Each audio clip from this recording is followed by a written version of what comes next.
So the fpNATURAL powders, we have fpNATURAL 1 and fpNATURAL 2. Now these are infrared fluorescent powders. Now an infrared fluorescent powder is slightly different to the usual powders you may use. An infrared fluorescent powder fluoresces inside the infrared part of the spectrum, unlike most other fluorescent techniques which fluoresce in the visible part of the spectrum. Now this can be really beneficial in terms of helping to remove difficult and patterned backgrounds. This is a common technique that we use on DCS. Now some of the problematic evidence types we may come across are things like banknotes. Now banknotes in particular are very busy, patterned pieces of evidence, but they also have a lot of different security features. And many of these security features actually fluoresce in the visible, and many of them fluoresce in the UV as well. Now, with IR fluorescent powders, we can remove those fluorescent security features so that we just see the fingerprint on the background of the polymer banknote. The fpNATURAL powders can be applied in the same way that we apply other finger mark powders.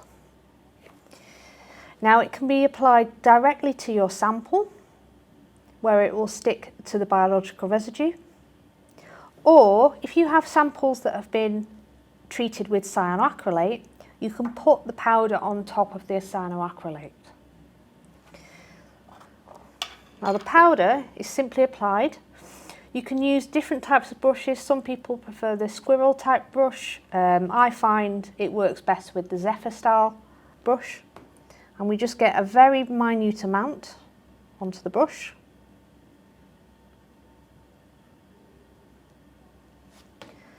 And then we'll apply it to our exhibit.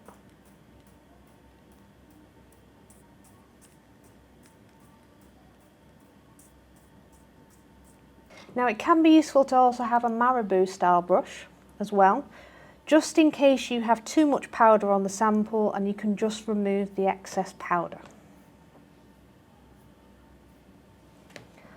Okay, let's now photograph it on the DCS5.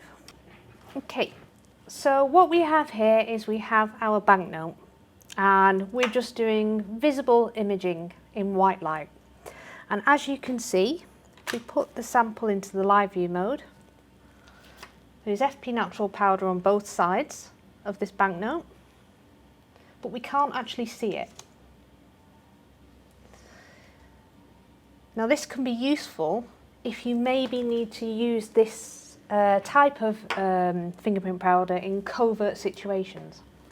Now on DCS5 we're going to need a few extra accessories in order to visualise the finger marks on the polymer banknote. So first of all we need a specialist light source.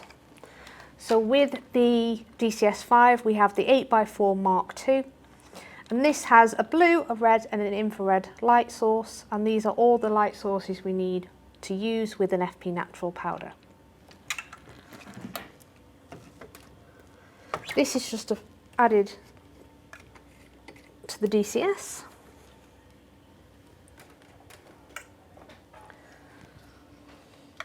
With power supplied. We have the optional use of the bellows to create a small darkroom environment. We also use a special sharp cut filter that blocks out the wavelengths of light which we don't want to see, and this just slides in underneath our 8x4. And that's our setup complete. So there are two ways we can illuminate fpNATURAL 2. The first way is to illuminate with a red light source in the visible part of the spectrum and view the infrared fluorescence in the infrared part of the spectrum. Now this can help us to quite clearly see where there are finger marks on the polymer banknote. Now what you'll notice here is there are still some features visible. So what makes fpNATURAL 2 really special is we can actually illuminate inside the infrared and view inside the infrared. And because we're only looking at a few small sets of wavelengths, we can remove the background almost entirely on certain samples. Just increase our camera settings a little bit more to improve the contrast. And there we go. Nice clear finger marks without the interference caused by any security features on the polymer banknote.